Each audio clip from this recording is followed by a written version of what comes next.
Gawing ugali ang magpasalamat lagi. Ako po si Father Fiel Pareha at ito po ang ating segment, ang Daily Devotion, na kung saan tayo po ay magdarasal, magbabasa at magdidilay kasama ng salita ng Diyos sa buong taon. Manalangin tayo. Sa ngalan ng Ama, ng Anak at ng Espiritu Santo. Amen. Halina, banal na Espiritu, liwanagan mo ang aming puso at isip, nang maunawaan at may sa buhay namin ang iyong salita. Amen. Our Bible passage for today is from the Gospel of St. Matthew chapter 10, verses 20 to 24, and I read it for you. Then he began to reproach the cities in which most of his deeds of power had been done, because they did not repent.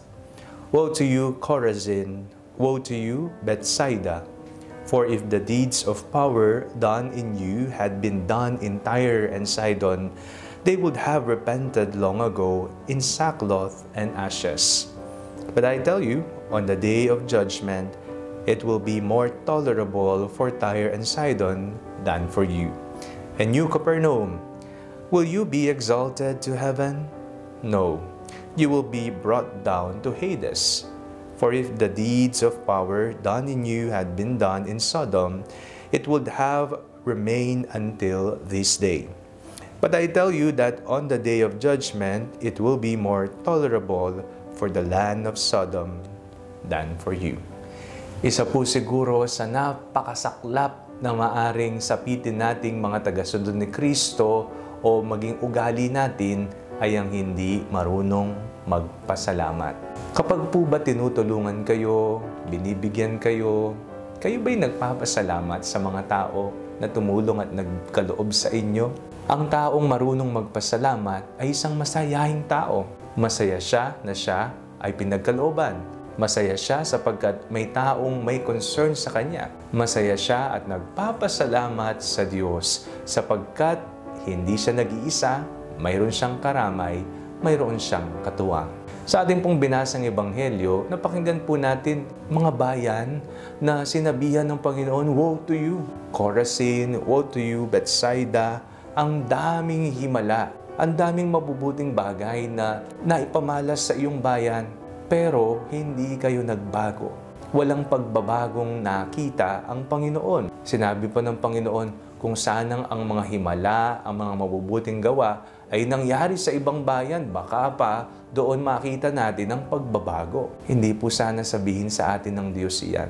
Hindi po sana natin sapitin ang sinapit na mga bayang hindi nagbago at hindi marunong tumanaw ng utang na loob at pasasalamat sa Diyos. Ugaliin po natin ang magpasalamat. Sa mga maliliit na biyaya, salamat sa Diyos.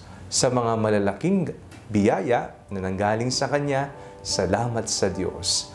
Maging sa panahon ng paghihirap, pero tayo'y nakakasurvive, salamat sa Diyos.